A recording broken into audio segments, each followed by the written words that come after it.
Ըստ ազգային վիճակագրական ծառայության տվյալների 2011 թվականին Հայաստանի տնտեսության մի շարք ոլորտներում աճ է գրանցվել։ Տնտեսական այս զարգացմանն անմասն չէ նաև Շիրակի մարզը։ Այստեղ օրինակ աճել են շինարարության ոլորտի ցուցանիշները։ Որոշ չափով առաջընթաց է արձանագրվել նաև արդյունաբերության ոլորտում։ Արդյունաբերական արտադրանքի ֆիզիկական ծավալի ինդեքսը Շիրակի մարզում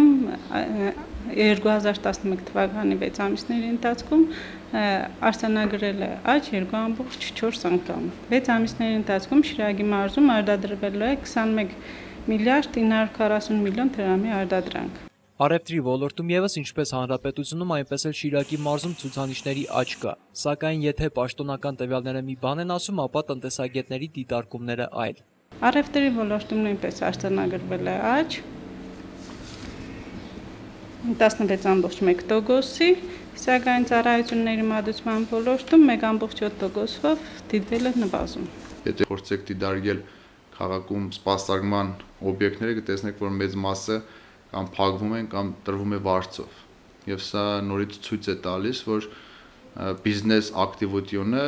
Շիրակի մարզում բավականին նվազել է։ Հայաստանի ընդհանուր տնտեսական աճի առումով ըստ տնտեսագետի տեսակարար կշիռը կապիտալ շինարարությունն է, որի համեմատ գյուղատնտեսությունն ու արդյունաբերությունը գրեթե չեն զարգանում։ Իրական տնտեսական աճը ցանկացած երկրում ենթադրում է բնակչության կենսամակարդակի բարձրացում, ինչը մեր երկրում նկատելի չէ։ Հնարավոր է, որ ցույց տրվի տնտեսական աճ, մինչդեռ այդ տնտեսական աճը իրական ընդհանուր հասարակական միջին, ասենք այսպես, եկամուտներ ունեցող քաղաքացու վրա շատ քիչ է անդրադառնում։ Այս ամենի պատճառը ներքին շուկայում մրցակցության բացակայությունն է։ Երկրում զարգանում է այն ապրանքատեսակների արտադրությունը, որոնք ունեն բացարձակ կամ հարաբերական առավելություն։ Հայաստանում նման ապրանքատեսակների արտադրությունը կամ ներմուծումը կենտրոնացած է մի քանի խոշոր տնտեսվարողների ձեռքին, ինչը փոքր ու միջին ձեռնարկատերերին դուրս է թողնում մրցակցությունից։ Երբ որ չկա մրցակցային միջավայրը տնտեսության մեջ, շատ տնտեսվարողներ, միջին, այսպես փոքր միջին գործարաններ իրենց միջոցները փորձում են ուղղորդել այն ոլորտներ, որտեղ շատ իք մրցակցություն կա։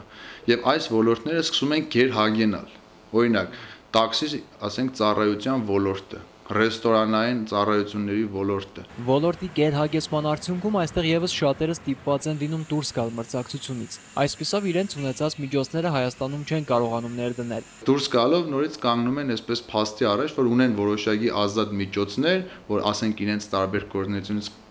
խնայել են, բայց տնտեսության մեջ ներդնելու կարողություն չունեն։ Հետևաբար սա եւս մեկ խթան է, որ մարդը իր միջոցները վերցնի եւ երկրից դուրս մի որևէ ոլորտում ներդնի։ Վրաստանում հայկական ուղղագի ներդրումների ծավալը բավականին աճել է։ Որպեսզի դա տեղի չունենա եւ այդ գումարները շրջանառվեն Հայաստանում, տնտեսագետներն անհրաժեշտ են համարում մրցակցային միջավայր ստեղծել Հայաստանի ներքին շուկայում, աջակցելով փոքր ու միջին տնտեսվարողներին։ Արշակ Ադամյան, Խաչատուր Գևորգյան, Ազդարար։